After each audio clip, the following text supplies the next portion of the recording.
오늘의 말씀은 잠언 18장 18절에서 24절 말씀입니다. 제비 뽑는 것은 다툼을 그치게 하여 강한 자 사이에 해결하게 하느니라.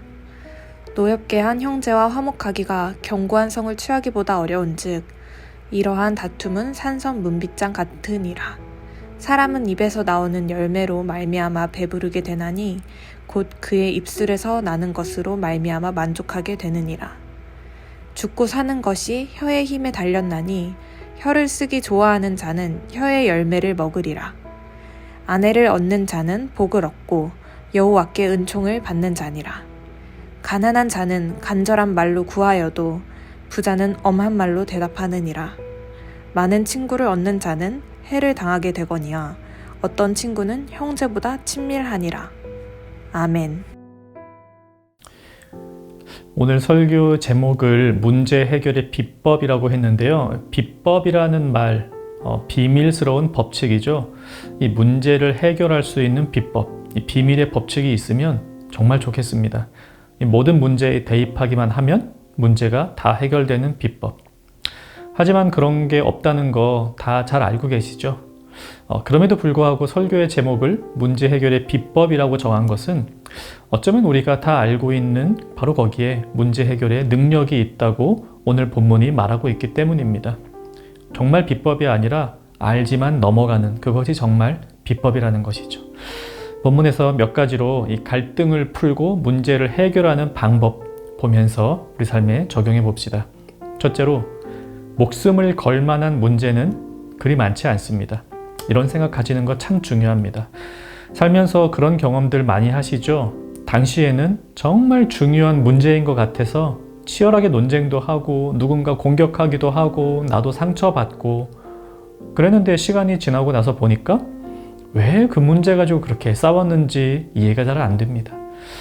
18절에서 이렇게 말씀합니다. 제비 뽑는 것은 다툼을 그치게 하여 강한 자 사이에 해결하게 하느니라. 자, 어떤 문제에 대해서 갑론을박이 벌어졌나 봅니다. 근데 해도 안 되니까 마지막에 가서는 그러면 제비 뽑아서 결정하자. 그래서 그런 모든 사람들의 동의하에 제비를 뽑습니다. 그래서 문제가 해결됩니다. 참 허무하지요. 제비 뽑아서 결정할 만한 문제를 가지고 그동안 그렇게 싸웠나 이런 생각 듭니다. 물론 우리가 갈등하는 모든 문제가 다 제비 뽑아서 결정할 수 있는 건 아닙니다. 다만 제비를 뽑아서 결정해도 될 만큼의 문제라면 목숨 걸고 싸우지는 않아도 된다는 사실입니다. 그걸 모르면 여기에 너무 많은 시간과 에너지를 쏟습니다. 하지만 그럴수록 문제는 해결되지 않고 더 꼬이고 사람 간의 상처는 깊어지죠. 문제 해결의 첫 번째 비법, 목숨을 걸어야 할 문제인지 그렇지 않은 문제인지 잘 판단하는 것입니다. 둘째로, 말의 실수를 줄입니다. 19절에 보니까 노엽게 한 형제와 화목하기가 견고한 성을 취하기보다 어렵다고 합니다. 왜 형제를 화나게 했을까요? 20절에 보니까 사람은 입에서 나오는 열매로 말미암아 배부르게 된다 이렇게 말합니다. 입에서 나오는 말은 누군가를 배부르게 할 수도 있고 반대로 어떤 사람을 허기지게 만들기도 합니다. 그래서 21절에 죽고 사는 것이 혀의 힘에 달렸나니 혀를 쓰기 좋아하는 자는 혀의 열매를 먹으리라. 이 가족과 친구 등 가까운 사람의 마음에 상처를 주는 일 완전히 피할 수는 없겠습니다만은 많은 경우 말의 실수로 인해 그런 상처와 갈등이 빚어진다는 걸 생각하면 문제 해결의 비법 두 번째는요, 말의 실수를 줄이는 것에 있다. 모두가 동의하실 것입니다. 셋째, 공동체와 함께 문제를 해결합니다. 혼자서 모든 문제 해결하는 사람들 종종 있습니다. 능력이 탁월하고 출중한 사람들이죠. 하지만 우리 모두가 그럴 수는 없습니다. 셜록 홈즈 곁에도 왓슨이 있었고요. 아이언맨도 캡틴 아메리카의 도움을 받으며 삽니다.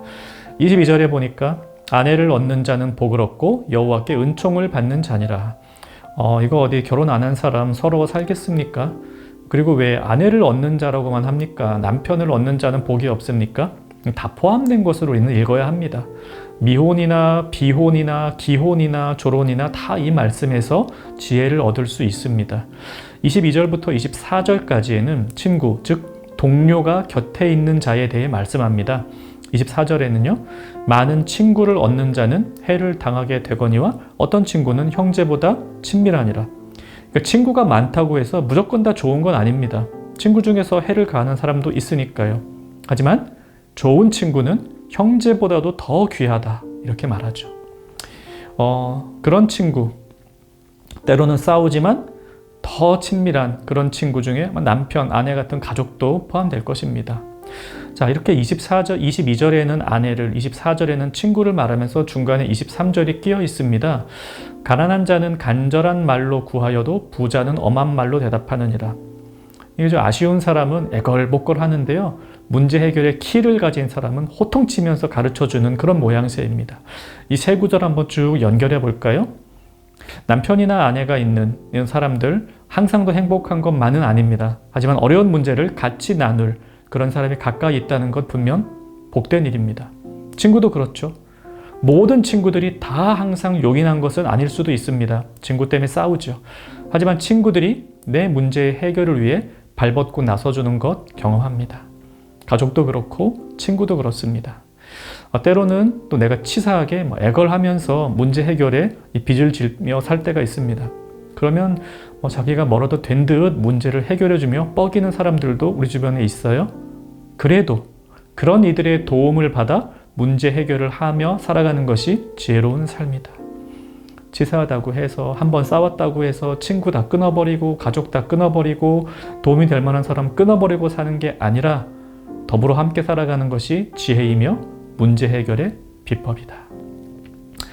매사에 민감하게 반응하지 않으며 말의 실수를 줄이고 가까운 이들과 더불어 살아가는 것, 누구나 다 아는 일이지만 문제 해결의 비법입니다. 말씀 생각하며 기도합시다. 진리에 집중하게 하시고 다른 일들에 목숨 걸지 않게 하소서.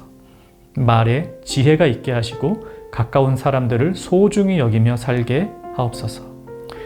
오늘 하루 다양한 문제의 해결을 경험하는 청년가족 되기를 바랍니다.